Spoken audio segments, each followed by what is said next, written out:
शान्तं व्योमातीतं निरञ्जनं नादबिन्दुकालातीतं तस्मै श्रीगुरवे नमः।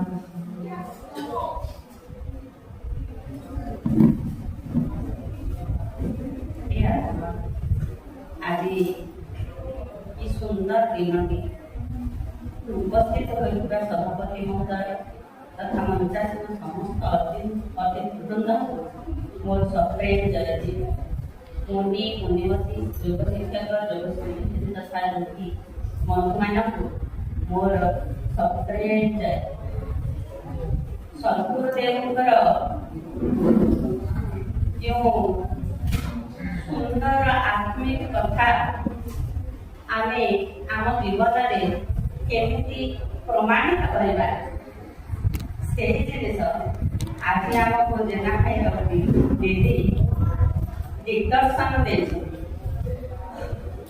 ଦିଦି ଆଉ ଜେନା ଭାଇ ଚାହିଁଥିଲେ ସେ ଅନ୍ୟ ଗୋଟିଏ ହଲ୍ ନେଇ ବହୁତ ଗୁଡ଼ିଏ ଲୋକଙ୍କୁ ଏକାଠି କରି ଭୋଜି ଭାତ କରି ଆଜି ତାଙ୍କର 50ତମ ବିବାହ ବାର୍ଷିକୀକୁ ପାଳନ କରିପାରିଥାନ୍ତେ, କିନ୍ତୁ ସେ ମୁନି ମତରେ ମୁନି ଭାଇମାନଙ୍କୁ ଡାକି ଆଜି ଯେଉଁ ଶୁଭ ବିବାହ ଉତ୍ସବଟି ପାଳନ କରିଛନ୍ତି ତାଙ୍କୁ ବହୁତ ବହୁତ ଧନ୍ୟବାଦ। ସେମାନେ ଆଗକୁ ଅଧିକ ଦୀର୍ଘଜୀବୀ ଆଉ ମୁନି ସମାଜ ପାଇଁ ପ୍ରଚାର ପ୍ରସାରରେ ଲାଗନ୍ତୁ, ସୁସ୍ଥ ନିରାମୟ ଜୀବନଯାପନ କରନ୍ତୁ। ଆମେ ସମସ୍ତେ ବହୁତ ଖୁସିରେ ରହିବାକୁ ଇଚ୍ଛା କରନ୍ତି, ବହୁତ ଆନନ୍ଦରେ ରହିବାକୁ ଯିବ ଇଚ୍ଛା କରେ, କିନ୍ତୁ ସେ ତାର ଆନନ୍ଦ କାହିଁକି ରହିବାକୁ ଇଚ୍ଛା କରେ ସେଇଟା ଜାଣିନାହିଁ। ସଦ୍ଗୁରୁଦେବ ସେଇ ସୁଖ ଶାନ୍ତି ଆନନ୍ଦରେ କେମିତି ରହିବା ଆମକୁ ଦିଗ୍ଦର୍ଶନ ଦେଇଛନ୍ତି। ଏଇ ସୁଖ ଶାନ୍ତି ଆନନ୍ଦ ଆମର ବାହାରେ ଖୋଜିଲେ ମିଳିବନି, ଆମର ଭିତରେ ହିଁ ଅଛି। କିନ୍ତୁ ସେ ଭିତରକୁ ଆମେ ଯିବା କେମିତି, ସେହି ଦିଗ୍ଦର୍ଶନ ପାଇଁ ସଦ୍ଗୁରୁ ଯୋଗ ସାଧନ ଶିଖେ, ଜ୍ଞାନ में ଶକ୍ତି है। ଏ ତାଙ୍କର ମୂଳ ତତ୍ତ୍ୱ ହେଲେ ମଧ୍ୟ ଯୋଗ ସାଧନ ମାଧ୍ୟମରେ ଆମେ କେମିତି ନିଜ ଭିତରକୁ ପ୍ରବେଶ କରିବା, ଅଷ୍ଟାଦଶ ଚକ୍ର ଭେଦନ କ୍ରିୟାରେ ସେ ଆମକୁ ଯୋଗ ସାଧନ ଶିଖେଇଲେ। ଯୋଗ ଶିକ୍ଷକ ଯୋଗ ଶିକ୍ଷୟିତ୍ରୀ ଏମାନେ ଯେତେ ପୁରୁଣା ଯୋଗୀ ବନ୍ଧୁ ଥିଲେ ତାଙ୍କ ପାଖରୁ କେମିତି ଆମେ ସଦ୍ଗୁରୁଙ୍କର ସେଇ ତାତ୍ତ୍ୱିକ ଜ୍ଞାନକୁ ଆହରଣ କରି ତାଙ୍କ ପାଖରୁ ଯୋଗର କ୍ରିୟା ଶିଖି ଆମେ ଭିତରକୁ ପ୍ରବେଶ କରିବା, ସେଇଟା ଆମର ପରମ ଚରମ ଲକ୍ଷ୍ୟ। ତ ଅନ୍ଧବିଶ୍ୱାସ ଆମର ବାଧ୍ୟ। ଆମେ ଯେତେବେଳେ ଆତ୍ମଜ୍ଞାନକୁ ଆସୁଛେ ଆମେ ଅନେକ ଜ୍ଞାନର ବଶୀଭୂତ ହୋଇ ଆମେ ବିଭିନ୍ନ ମୁଖୀ ହେବାକୁ ଯାଉଛେ। ଯୋଉ ବିଭିନ୍ନ ମୁଖୀ ଆମେ ହେଇଯାଇଛେ ତ ଆମେ କହୁଛେ ନା ନା ଆହୁରି ଜଣେ କିଏ ଉପରେ ଅଛି ଯିଏକି ମୋତେ ବନ୍ଧନମୁକ୍ତ କରିବ। ମୁଁ ନିଜେ ନିଜକୁ ବହୁତ ତୁଚ୍ଛ ମନେ କରୁଛି। ଏଇ ତୁଚ୍ଛତା ଏଇ ହୀନତା ଆମକୁ ବନ୍ଧନ ମୁକ୍ତ କରାଉ। अहम ईश्वराणां सर्वेश्वरहं बंधन विमुक्त मुक्तेश्वर।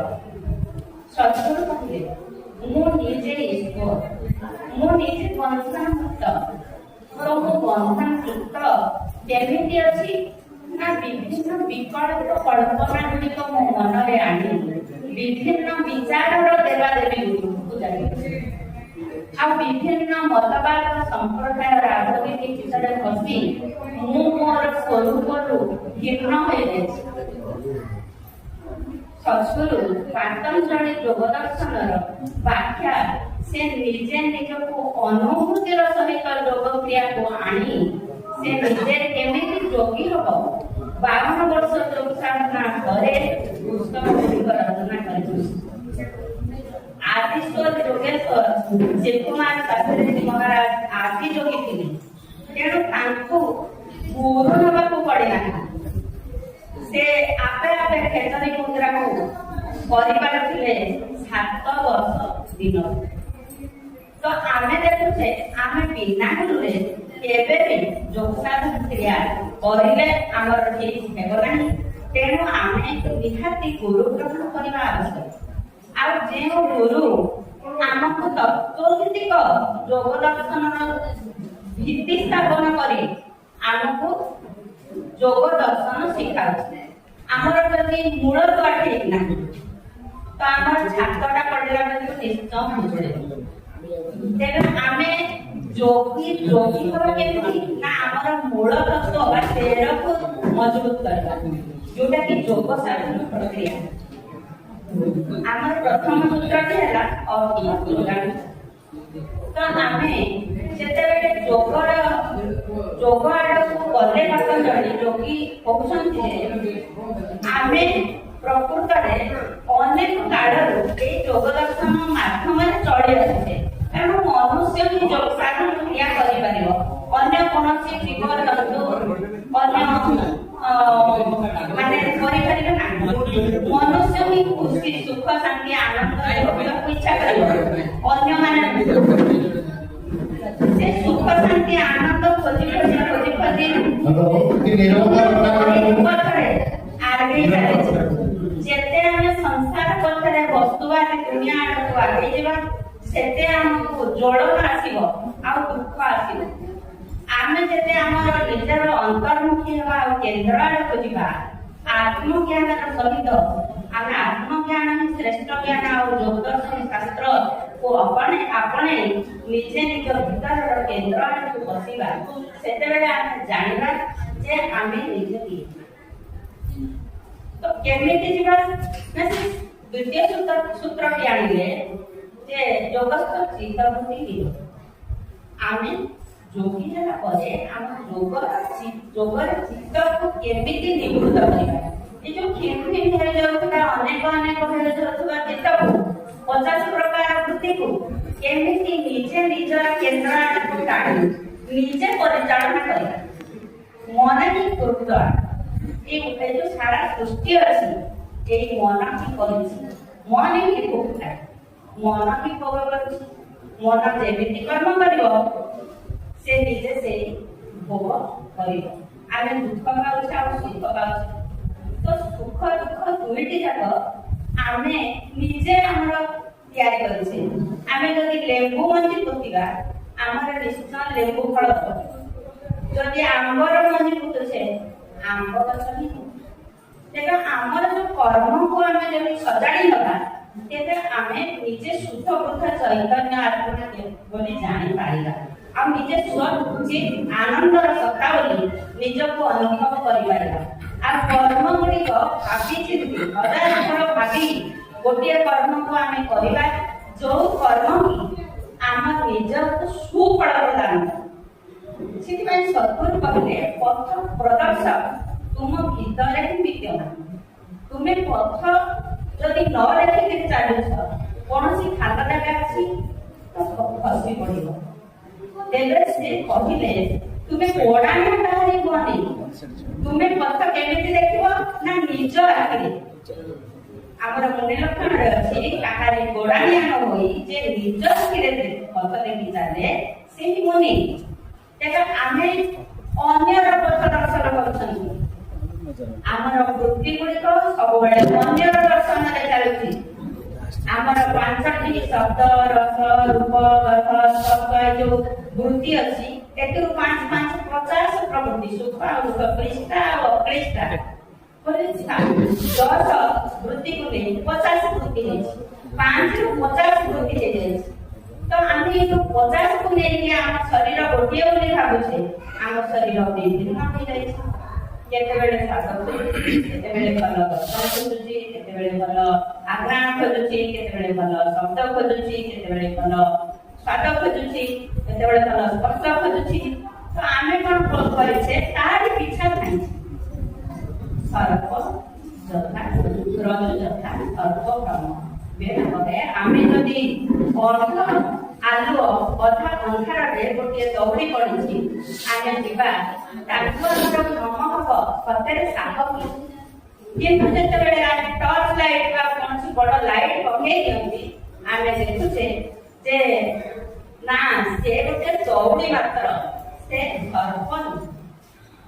ତେବେ ଆମେ ଆମ ନିଜକୁ ସେଇ ସଦ୍ଗୁରୁଙ୍କର ଜ୍ଞାନର ଆଲୋକରେ ଆଲୋକିତ କରି ସେଇ ଯୋଉ ସର୍ପ ଭଳିଆ ଦେଖାଯାଉଥିବା ଦୌଡ଼ିର ଭ୍ରମ ବା ସଂସାରର ମିଥ୍ୟାକୁ କେମିତି କାଟିବା, ଏଇ ଯୋଗର ଚିତ୍ତବୃତ୍ତି ବିରୋଧରେ ଆମେ ଜାଣିବା। ତୃତୀୟ ସୂତ୍ରଟି ଆସିଲା, ଏଇ ଯୋଗରେ ଚିତ୍ତବୃତ୍ତି ବିରୋଧରେ ଆମେ କଣ କରନ୍ତି ନା ସ୍ୱସ୍ୱରୂପେ ସ୍ୱସ୍ୱରୂପେ ଅବସ୍ଥାନ। ତ ଆମେ ସ୍ୱସ୍ୱରୂପେ କେମିତି ଅବସ୍ଥାନ କରିବା ନା ବୃତ୍ତି ଗୁଡ଼ିକ ଆତ୍ମକେନ୍ଦ୍ରିକ ହୋଇ ନିଜେ ପ୍ରମାଣ, ବିପର୍ଯ୍ୟୟ, ବିକଳ୍ପ, ନିଦ୍ରା, ସ୍ମୃତି, ଏଇ ଯୋଉ ପାଞ୍ଚଟି ବିକଳ୍ପ ରହିଛି ଆମର, ଆମେ ଏଗୁଡ଼ିକୁ ପୁଣି ପାର କରିବା। ତାକୁ ଜାଣି ପ୍ରମାଣ থাকিব ମନ, ବିପର୍ଯ୍ୟୟ ବି ଆମର ଯୋଉ ଦେବୀ ଦେବତା ଅଛନ୍ତି ତ ମନ୍ଦିରରେ ଅଛି, ମୁଁ ନଗଲେ କିଏ କଣ କରିବ, ମୁଁ ବି ମନ୍ଦିର ଯିବି, ମୁଁ ବି ସୁଖ ଆତ୍ମା ପବିତ୍ର ଆତ୍ମା ହେଇକି ଆସିବି ମନ୍ଦିରରେ। ମନ୍ଦିରରେ କିଏ ଅଛି ଆମେ କେବେ ଜାଣିନାହୁଁ। ଆମ ବାପା ମା ବି ଆମକୁ କେବେ କହିନାହାନ୍ତି ମନ୍ଦିରରେ ଏମିତି ପଥର ଅଛି ନା ଦେବତା ଅଛି, ତୁମକୁ କିଏ ସୁଖ ଦୁଃଖ ଦେବାକୁ ଅଛି କି ତୁମେ କଣ ପାଇଁ ଯାଉଛ, ଆମକୁ କେବେ ବି ବୁଝେଇ ନାହିଁ। ଯେତେବେଳେ ସଦ୍ଗୁରୁ ଆମ ଜୀବନକୁ ଆସନ୍ତି ସେ ବିକଳ୍ପ ବିପର୍ଯ୍ୟୟ ଗୁଡ଼ିକୁ, ସବୁ ଅନ୍ଧବିଶ୍ୱାସ ଗୁଡ଼ିକୁ କାଟି ପକାନ୍ତି। କୋଉଥିରେ ନା ଜ୍ଞାନର ଶକ୍ତି। ଯେତେବେଳେ ଆମେ ଏ ଜ୍ଞାନର ଶକ୍ତିରେ ସବୁ କାଟୁଛେ, ଶୁଭ ଭାବନା ଆଉ ଶୁଭ କାମନା ଆମର ଆସେ। ଯଦି ଆମେ ଶୁଭ ଚିନ୍ତା କରୁଛେ ନିଜେ ନିଜର ଆଉ ଅନ୍ୟର, ଏଠି ଅନନ୍ୟ ଜ୍ଞାନ ବା ଅଭେଦ ଦର୍ଶନ ସଦ୍ଗୁରୁ ଦେଲେ। ଏଠି ଅନ୍ୟ କେହି ନାହିଁ, ଅଭେଦ ଜ୍ଞାନ ଯେ ମୁଁ ହିଁ ଆତ୍ମା। ତ ଆମେ ଯେତେବେଳେ ଶୁଭ ଚିନ୍ତା କରୁଛେ, ଶୁଭ ବିଚାର କରୁଛେ, ଆମ ନିଜ ପାଇଁ କରୁଛେ, ଆମ ଯୋଗୀ ବନ୍ଧୁ ମାନଙ୍କ ପାଇଁ ମଧ୍ୟ କରୁଛେ। ଯୋଉମାନେ ସକାଳେ ସମସ୍ତେ ସାଧନ କରୁଛନ୍ତି, ଆମର ଚକ୍ରଛେଦନ କ୍ରିୟା ଶେଷରେ ସେ ଆଶୀର୍ବାଦ ଯୋଗ ଅଛି। ସେତେବେଳେ ଆମେ ଯୋଗ ସାଧନ କ୍ରିୟା ପରେ ଆମର ଶରୀର କ୍ଷେତ୍ର ପ୍ରସ୍ତୁତ ହୋଇଯାଇଥାଏ ଯେ ଆମେ କେମିତି ଅନ୍ୟକୁ ଆଶୀର୍ବାଦ ଦେବା। ତ ଆମେ ଯେତେବେଳେ ଆଶୀର୍ବାଦ ଦଉ, ଅନ୍ୟମାନେ ଶ୍ରବଣ କରିପାରନ୍ତି କି ନ ପାରନ୍ତି, ସଦ୍ଗୁରୁ ସେଠି କହିଲେ ଯେ ମନ ବଳ, ଇଚ୍ଛା ଶକ୍ତି, ଆତ୍ମବଳର ଏତେ କରାମତି, ଏତେ ସଂକଳ୍ପିତ ଇଚ୍ଛାକୁ ପୂର୍ଣ୍ଣ କରେ। ତ ଆମେ ଯେତେବେଳେ ଗୋଟିଏ ଜମି ଚାଷ କରୁଛେ, କ୍ଷେତ୍ର ପ୍ରସ୍ତୁତ କରୁଛେ, ସେତେ ଉର୍ବର କରିବା, ଚାଷ କରିବା, ଉର୍ବର କରିବା, ଖତ, ସାର, ଔଷଧ ସବୁ ଦେଇ ତାପରେ ବୀଜ ବପନ କଲେ, ପାଣି ଦେଲେ, ସେ ବୀଜ ନିଶ୍ଚୟ ଅଙ୍କୁରିତ ହେବ। ତ ଆମେ ଯେତେବେଳେ ଏ କ୍ଷେତ୍ରକୁ ଅଷ୍ଟାଦଶ ଚକ୍ର ଭେଦନ କଲେ, ଓଙ୍କାର କଲେ, ଏ କ୍ଷେତ୍ର ପ୍ରସ୍ତୁତ ହେଇଗଲା। ଆମେ ଶିବୋହମ ଯୋଗରେ ଯେତେବେଳେ ସ୍ଥିର ସୁଖାସନରେ ଶୋଇବା, ସେତେବେଳେ ଆମର କ୍ଷେତ୍ର ଏମିତି ପ୍ରସ୍ତୁତ ହୋଇଯାଏ, ଆମର ସେଇ ଏକ ଆତ୍ମୀୟତା ଆମେ ନେଇଥାଏ। ଫଳରେ ଆମର ଯେକୌଣସି ଯୋଗୀ, ଯୋଗାଚାର୍ଯ୍ୟ, ସଦ୍ଗୁରୁ ଏମାନଙ୍କର ଆଶୀର୍ବାଦ ଆମ ଉପରେ ଅଜାଡ଼ି ପଡ଼େ। ଯଦି ଗୋଟିଏ ପାତ୍ର ଅଛି, ତାର ଢାଙ୍କୁଣୀ ଖୋଲା ଅଛି, ତେବେ ସେଥିରେ ଜଳ ସଞ୍ଚିତ ହେଇଗଲା। ଯଦି ସେଇ ପାତ୍ରଟି କଣା ଅଛି, ତଳ ଗୋଟେ ଛିଦ୍ର ଅଛି, ସେ ଛିଦ୍ର ଦେଇ ଟୋପେ ଟୋପେ ହେଇ ଖଡ଼ାରୁ ସବୁ ପାଣି ଖସିଯିବ ସିନା, କିନ୍ତୁ କେବେ ସେ ଖଡ଼ାରେ ପାଣି ପୂର୍ଣ୍ଣ ହେବ ନାହିଁ। କାରଣ କଣ ନା ଆମେ ଦେଖୁଛେ ଯୋଉମାନେ ଅଛନ୍ତି ଅଯୋଗୀ, ଆମେ ଯଦି ଆଶୀର୍ବାଦ ଦଉଛେ, ସେମାନେ ଆଶୀର୍ବାଦ ଅର୍ଥ କଣ ଜାଣନ୍ତି, ସେ ଯୋଗ ସାଧନା ଠିକ ସେ କରିନାହାନ୍ତି।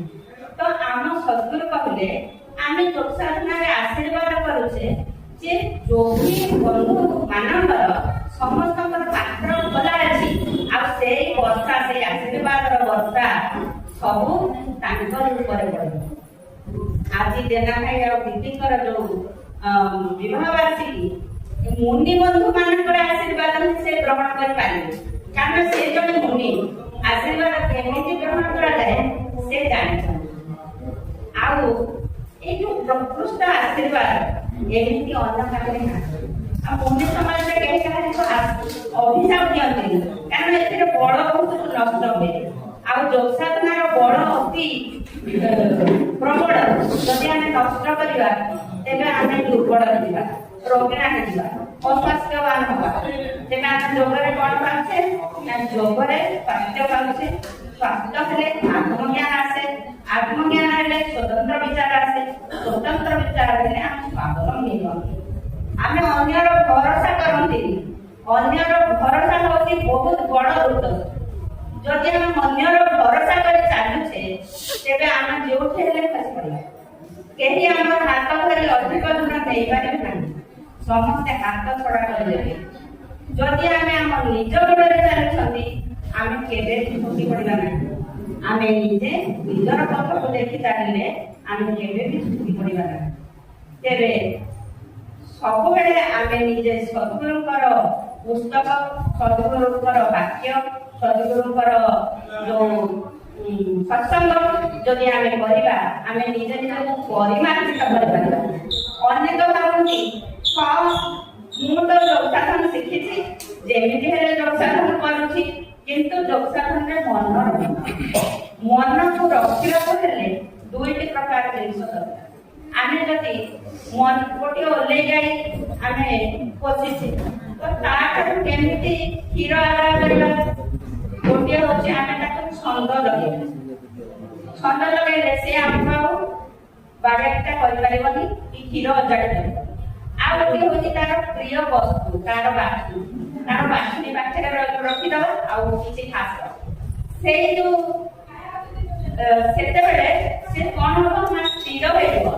ସେ ଘାସ ଖାଇବ, ତାର ବାଛୁରୀ ତା ପାଖରେ ଥିବ, ଆମେ କ୍ଷୀର ଦେବା, ତାକୁ ଆମଦାନୀ କରିବା। ସେମିତି ଆମର ମନ ଏକ ଓଲିଆ। ଆମ ମନ ସବୁବେଳେ ବିକ୍ଷିପ୍ତ ହେଇ ବୁଲୁଛି। ଏମିତିକି ଯୋଗସାଧନ ଶେଷ ମୁହୂର୍ତ୍ତରେ ମନ ବିଚାରମୟ, ସ୍ମୃତି ସବୁ ଆସିବ ପଟଳରେ। ବିଗତରେ କଣ କରିଛି, ଆଗକୁ କଣ କରିବି, ଅତୀତ ଆଉ ଭବିଷ୍ୟତର ଭାବନା ସେ ଜମାରୁ ବର୍ତ୍ତମାନରେ ରହିବନି। ତେବେ ସେଇ ବର୍ତ୍ତମାନର ସ୍ଥିତିକୁ କେମିତି ଆସିବା ସଦ୍ଗୁରୁ ବାରମ୍ବାର ପ୍ରଚେଷ୍ଟା କରିଛନ୍ତି ଯୋଗ ଦର୍ଶନ। ତ ଆମକୁ ଓଙ୍କାର ପ୍ରଣବ ଶିଖେଇଛନ୍ତି, ଶୁଭ ଭାବନା ଶିଖେଇଛନ୍ତି, ଚକ୍ର ଭେଦନ କ୍ରିୟା ଶିଖେଇଛନ୍ତି। ଆଉ ତୃତୀୟ ହେଲା ଆମେ ସବୁ ବିଚାରବାନ, ଶୁଭ ଭାବନାରେ ଶୁଭ ବିଚାରବାନ କେମିତି ହେଲା। ସେଇ ଯୋଉ ବିଚାର ଗୁଡିକ ଆମେ ଯଦି ଶୁଦ୍ଧ ବିଚାର କରିବା, ସମସ୍ତଙ୍କର ଭଲ ହିଁ ମୋର ଭଲ, ମୋର ଭଲ ହିଁ ସମସ୍ତଙ୍କର ଭଲ। ସେ ଆଉ ମୋ ଭିତରେ ଅହಂ ବ୍ରହ୍ମସ୍ମି ତତ୍ତ୍ୱମସି କିଛି ପ୍ରଭେଦ ନାହିଁ। ଶରୀର ଅନେକ କିନ୍ତୁ ଆତ୍ମା ଏକ, ଚନ୍ଦ୍ର ଏକ କିନ୍ତୁ ଜଳଘଟ ଅନେକ। ତ ଆମକୁ ବହୁବିଧ ଦେଖାଯାଉଥିବା ଏଇ ନାନାତ୍ମ ଏ ମିଥ୍ୟା, ମୋଠୁ ଅଧିକ କିଛି ନାହିଁ।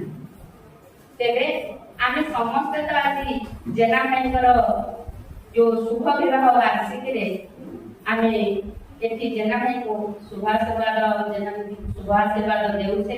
ସେ ଆଗକୁ ଯେମିତି ମୁନି ସମାଜର ବହୁତରୁ ବହୁତ ପ୍ରଚାର ପ୍ରସାରରେ ଲାଗିବେ ଆଉ ଦୀର୍ଘ ଜୀବନ କାମନା କରି ମୁଁ ପୁଣି ରହିବି।